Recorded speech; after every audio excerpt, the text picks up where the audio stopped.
Good morning, everyone, and welcome to the latest edition of On the Whistle, where we're going to be talking about Sunderland 2, Luton Town 0. A really welcome sort of home performance from Sunderland, exactly what we all been hoping for, what we all been looking for. A really controlled, dominant, comfortable win, clean sheet, couple of goals, some excellent individual performances. Just what the doctor ordered, really, after the frustration of the sort of draw against Watford and particularly the draw against Plymouth before that. So we're going to have a chat through the game, and then as ever I'm going to listen talk through your questions and comments. A lot of them looking forward to that massive Leeds game on Monday night, so we'll have a bit of a chat about that as well. But on the game, I thought Sunderland were excellent. I think that's the first thing to say. I thought they took complete control of the game pretty early. You know, I think that we have to be sort of fair and say that I think that one of the big factors in the game, if you compare it to the last two home games, is that Luton Town, surprisingly, I think to all of us who have so much sort of respect for that team that climbed the way up from League One and gave Sunderland so many issues, they were so much poorer than both Plymouth and Watford in their performance. You know, if you look back to the Plymouth game, I thought Plymouth were limited in an attacking sense in the first half, but were really well defensively organised. And then in the second half grew a bit of confidence and came out. Watford, I thought, delivered a pretty good performance over the 90 minutes in and out of possession. Luton, I thought, in both phases of the game were incredibly poor, in both halves, to be honest. I thought Sunderland, you know, they controlled possession, but for all Luton didn't have much of the ball, Sunderland found it quite easy to play through them, to get to the edge of the box, to get into the box. You know, I was looking at the stats this morning. Luton only had 4 shots, 2 of those inside Sunderland's box, both of those from set play situations. So I don't think there's any doubt that it was a deserved win from a Sunderland perspective. Luton, you know, I think are in a lot of trouble. As I say, a really poor performance. I think we have to give credit to the Sunderland players because I thought they delivered a really professional, mature performance. The only slight concern was after that first goal again. I think you could make an argue that they could have been a bit more ruthless. They could have maybe gone through the gears a little bit more. And obviously they were nearly punished when Luton have got a very rare set piece. Something Sunderland did really well throughout the game was they didn't give Luton that many set pieces. They didn't give away cheap fouls. I thought that was really important. It prevented Luton getting any kind of head of steam. But the one time they did in the first half was, of course, that incredible moment where Carlton Morrison's header was tipped on the post by Anthony Patterson, and the player following up somehow managed to have an absolute complete air kick. The offside flag was raised, so it wouldn't have counted. But still, I felt like that was a bit of a warning to Sunderland because I thought that they hadn't really made the most of the advantage they had in the game. I have to say that from credit where it's due, I thought from there on in they really did control it. You know, I thought they finished the first half well. Luton had a brief moment at the start of the second half where they came out quite strongly, but I thought Sunderland rode that out pretty comfortably, and in the end should have had more goals. A bit unlucky, obviously, Patrick Roberts hitting the post. So a really good performance. And I think a little bit of credit has to go to Regis Bris for the win as well, because he had a couple of decisions to make really through the spine of his team. You know, the first one was we spoke on the whistle after the Watford game. You know, I said that I felt it was really difficult to leave Eliza Meander out of the team because of the contributions he was making from the bench. And in the pre-match press conference, I asked Bris about that, and he basically said that he felt that Meander's sort of role at the moment as a super sub, if you like, is pretty much perfect. He's a young player learning, he's getting opportunities. He's the next in line if there's an injury or what have you, but that he feels like it's really important that you have subs who can change the game and make an impact and unbalance the opposition. I was a little bit surprised at that because I thought Meander would come into the team, but I thought it paid off. I think the big difference between, aside from sort of Luton, I think being an inferior opponent, the big difference between last night and the Watford game was that Sunderland handled the ball much better. And I think the decision to stick with a 3-man midfield was justified in the fact that, you know, Sunderland, as I say, what you don't want to do with Luton is you don't want them to be able to get up into your half, to win free kicks, to get in positions where they can just send loads of crosses into your box. Sunderland's control of possession meant that they never did that. And I think that's really important. That was a really important factor in the game. So I thought that decision was vindicated. We wondered if Patrick Roberts might be rested because that quite often happens in midweek games. But with Sunderland having an extra couple of days recovery to the Leeds game that had been on the Monday night, Bris opted to stick with Roberts, and I thought Roberts delivered his best performance in a while. I thought he was desperately unlucky not to get a goal or an assist. Obviously hit the post with that effort, laid a great chance on for Isidore early on. Another couple of crosses that on another day would easily have been turned in by somebody. So I thought that was another good decision. And I thought the Dan Ballard decision was the right call at the right time. One of Chris Metton's biggest fans. I think he's been one of Sunderland's best signings in recent times, to be honest, on loan from Bournemouth. But so it was a bit of a gutsy call not to pick him. But I think you saw throughout the game, you know, Ballard won so many of his headers against Carlton Morris. The only way really that Luton, it felt like, were going to get into the game was through a knockdown, through making something happen through a long ball into Carlton Morris. And I thought Ballard just never really let him get into the game. I thought it was a really commanding display. So a good night for Sunderland and a good night for Bris. We knew it was a really, really important game because with Leeds coming up on Monday night, Sunderland couldn't afford to lose any ground on the teams around them. You have to assume those teams are going to keep winning. That's, of course, exactly what they did. All three teams, other teams in the top four, won their midweek fixtures. So a really important game, and I think you've got to give Bris credit for holding his nerve. I think you've got to give Sunderland's players credits for holding their nerve and producing a pretty professional performance against, albeit, as I said, I think it's fair to say, pretty limited opponents. So let's go and have a look at your questions and what have you on the game. Some coffee, thank you very much. Safa Mackham says, as comfortable a win as you could get without getting out of third gear. Luton were woeful. Definite reminders of when we had back-to-back relegations. They were that bad. And Josh, on a similar theme, says, do you think Luton will be the first team to have back-to-back relegations since we did? Hard to bet against it on their showing tonight. Well, I think that's definitely the thing, Josh. I don't think you could bet against it, judging on what we saw last night, because it was really hard to see what the playing style and identity was. I think that's the problem. At times, it felt like they were trying to play a little bit more than what we're used to seeing them in recent years, but they didn't really have a lot of success with that. I think the main thing for me was just that the aggression and intensity was so far away from what we're used to. You know, we obviously played Luton an awful lot from that period where they sort of obviously got promoted out of League One. We then played them again in the Championship. They were a completely different team, really. And it wasn't just at Kenilworth Road. They obviously were much tougher to face at Kenilworth Road than at the Stadium of Light, but their aggression, their intensity was a nightmare to play against. And I just thought last night Sunderland was so comfortable.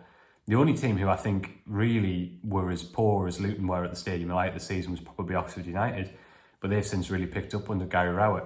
So I think that, you know, my assumption kind of was that Luton would have the quality probably to get out of it. You know, my opinion on that probably has changed last night, because if you look at the teams at the bottom of the table, Plymouth are in excellent form, are having a real revival. There's a lot of teams down there starting to pick up points. The only team who are arguably in as poor form as Luton are at the moment are Derby County. And of course, they've this morning just confirmed the appointment of John Eustace as head coach, which I think we would all agree, you know, is a pretty sound appointment when you're in that position in the table. So I definitely think that Luton are in trouble. Listen, I think the big thing for them is, will they still be able to eke out enough points at Kenilworth Road? Maybe they will, because I know it was quite a few months ago now, and clearly they've probably got worse. But, you know, Sunderland had a really tough night. I know they won 2-1, but they had a really tough night down there earlier in the season. So I think it'll be about, can Kenilworth Road just be about enough of a fortress for them to eke out the points they need? So I wouldn't bet against them getting out of it, but I agree with you, Josh, at this point, and basically on what I saw last night, they would definitely be one of my favourites for the drop at the moment. A really, really, really limited performance.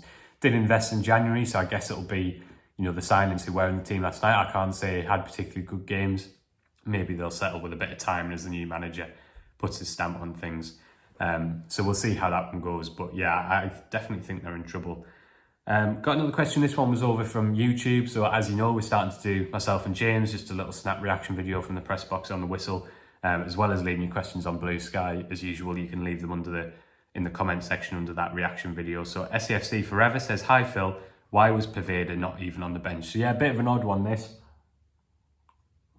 We asked Bris about this after the game, because I think a lot of us thought that maybe Poveda would be pushing for his first start. As I said, you know, Roberts is often rested for midweek games, so I wouldn't have been surprised to see him in the starting 11. So big shock when he wasn't even on the bench. The good news is that there's no new injury. We asked Bris about this after the game.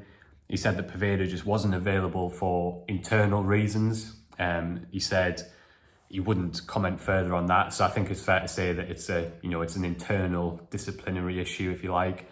Now, I think it's important not to kind of go over the top or make too big a deal of it, because Bris then said that, you know, he was pretty confident it would be resolved and that Poveda would be back in the squad for Monday night.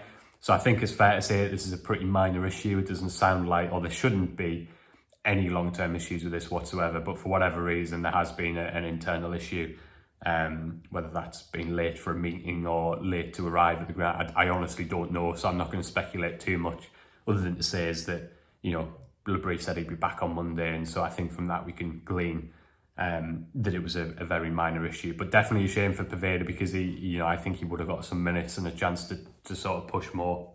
So a really frustrating one, a really disappointing one, but one that I don't think, certainly the there doesn't seem to be any suggestion there'll be any kind of long-term consequences from that. So we'll see how that one pans out, but I expect Poveda to be back on Monday as things stand. Question here from Chris, who says, game was crying out for changes 20 minutes before Bris made them. Rig has been looked tired for a couple of weeks, and given the impact he made on Saturday, Alexic would have been perfect last night.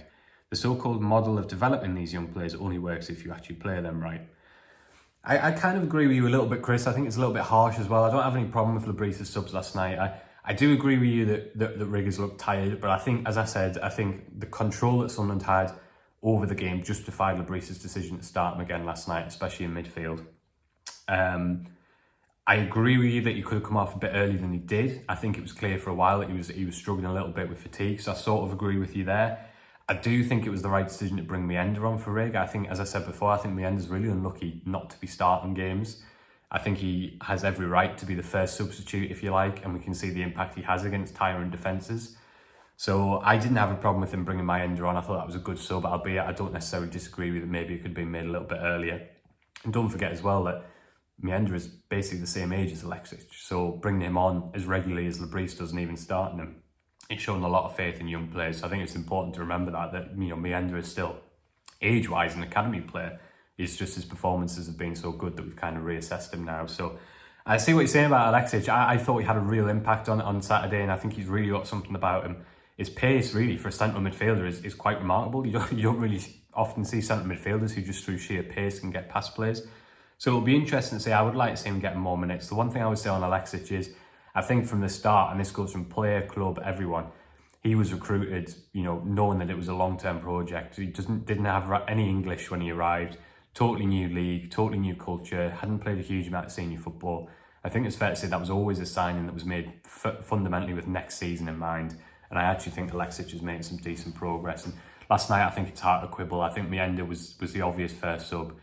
And I think Solis was obviously the player you're going to come on later on just to help see it out. So I kind of see what you're saying. I would like to see a bit more of Alexic, but I also think I have to say that by and large, I thought it was a pretty good night for Bris last night. I thought most of his decisions were vindicated in the end.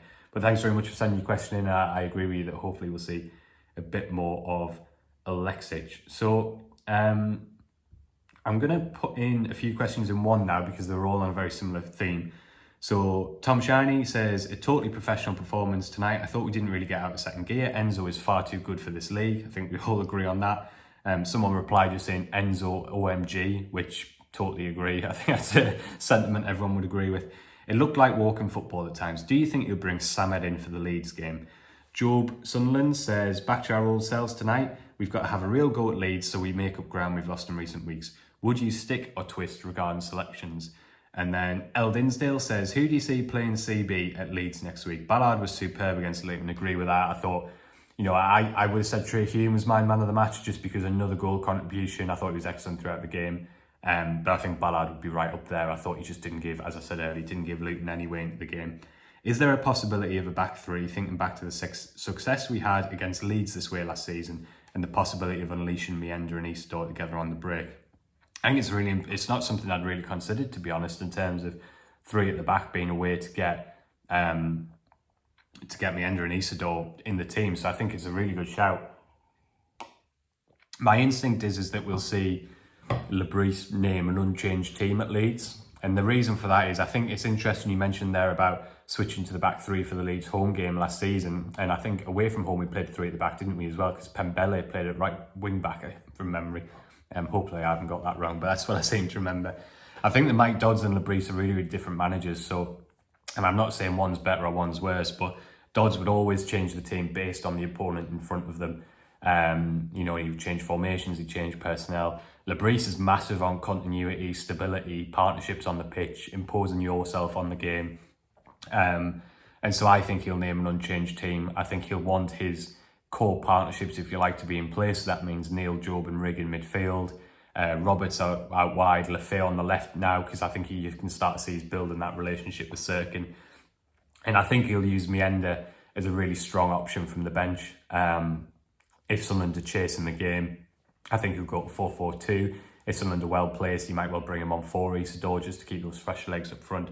So I think there's definitely, I can see the argument certainly for going to three at the back, given the success Sunderland had against Leeds in the past. But I think Bris will look to the performances away at Burnley and away at Middlesbrough and say, actually, we've shown that we can compete with these kind of teams. We've shown that we don't need to change it necessarily. And I think he'll go for stability and continuity rather than necessarily tailoring something specific to Leeds. But we'll wait and see. My gut is it'll be the same team as last night after a few days recovery. But we'll wait and see on that one. A couple of you also mentioned something fairly similar. So Chantal here says, nice to see big Dan Ballard back tonight. Had a very good game in my opinion. I'd also like to see Mundle back for Monday and Enzo in the middle. Let's give it a bash and not die trying. So Connor on YouTube also mentioned this. He says, with Mundle being back in training, could we potentially see him in the Leeds game? Leeds defenders like to play high up, and I think having the threat of Mundle may just keep them looking over their shoulder. Yes, I agree with that. I mean, instinctively, I would love to have seen Mundle in that game. I think it's highly unlikely, sort of just in response to Chantal's question, that he'll start, just because obviously he hasn't played since, I think it's November, wasn't it, the 2-2 draw with Coventry. Especially with hamstring injuries, you've got to be so careful because the risk of recurrence, especially for a winger who's all about sort of explosive sprints, high intensity running, I think it would be really, really risky to put him in from the start, as much as I would love to see it. We've all seen how big a blow it has been for Sunderland not to have a left winger. Lefay's managed to kind of cover that just by being an absolute genius, really, even though it's not his position.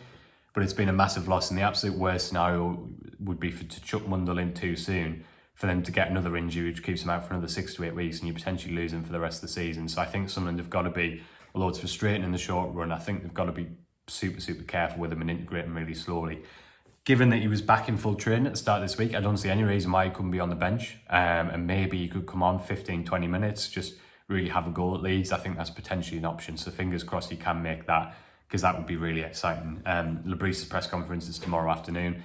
So that's definitely something we'll be talking to him about in that. So stay tuned over on the Echo website tomorrow afternoon, because I'll bring you all the latest from that and hopefully have a little bit of an update for you. So I think that's just about it. I did have one more question which I got earlier in the day, which I'm just going to load up now. And while I'm doing so, I'm just going to mention someone replied to my ratings over on Blue Sky and mentioned that they thought Dan Neil and Enzo Lefay should have got an 8, which on reflection, I totally agree with. So I'm going to sort of call out my own ratings. I think that's fair. Obviously an excellent goal from Lefay and some great touches. Dan Neil as well. I gave him a 7. I thought he was excellent, but I probably hadn't fully appreciated how good he'd been until I sat and looked through the stats from the game. It's worth going and having a look at Neil's stats last night. His command of midfield was absolutely complete. His passing statistics, his tackling statistics, absolutely through the roof. So yeah, I thought it was worth saying that. I definitely got that one wrong. Dan Neil definitely should have been 8. To be fair, not very often that I underrate Dan Neil's performances, to be honest, but last night was one of them. So Dazzled says, can you see Abdullahi making a first team squad anytime this season? Definitely. I thought it was just worth flagging this up because some of you will know that Abdullahi scored a hat-trick in the under-21s on Tuesday night against Huddersfield. He also scored against Wolves last Friday in the under-21s. To be honest, I think he's nearly there, and I think the obvious thing that will happen is Abdullahi will take Ogunseyi's place in the squad, and Ogunseyi will go and get some more under-21 minutes. I think that's best for everyone. So basically what happened with Abdullahi was he obviously had that groin surgery, came back into the under-21s team and just had a few niggles around the groin where he'd had surgery. It wasn't the same injury, just a fairly common thing for a young player coming back after such a long period out. So he took a little bit of a breather, and Sunderland drew up a new kind of plan for him, which was basically to play 45 minutes with the under-21s, which was last week, 60 minutes with the under-21s, which was the other night where he scored a hat-trick, and then to play 90 minutes with the under-21s. So the view was once he had those 90 minutes under his belt, he'd be ready to come into the first team squad. The under-21s have got loads of games over the next couple of weeks. So I expect he'll play a full game with them at some point, maybe this weekend, maybe next week. And then he should be in, by the end of this month. I certainly think Abdullahi will be in the squad. Can he make an impact? Who knows? We'll have to wait and see. But I don't think it'll be too long before we see him making his debut. So I think that's about it. There we go again. I've spoken for 19 minutes. Thanks so much for sending your questions in. Always lovely to chat through a Sunderland win the morning after. Thanks for sending your questions and comments in. I hope you've enjoyed the video, and I'll be back after the Leeds game. Should be an absolute cracker. In the meantime, all your updates over on the Sunderland website, so stay tuned for all those. Cheers.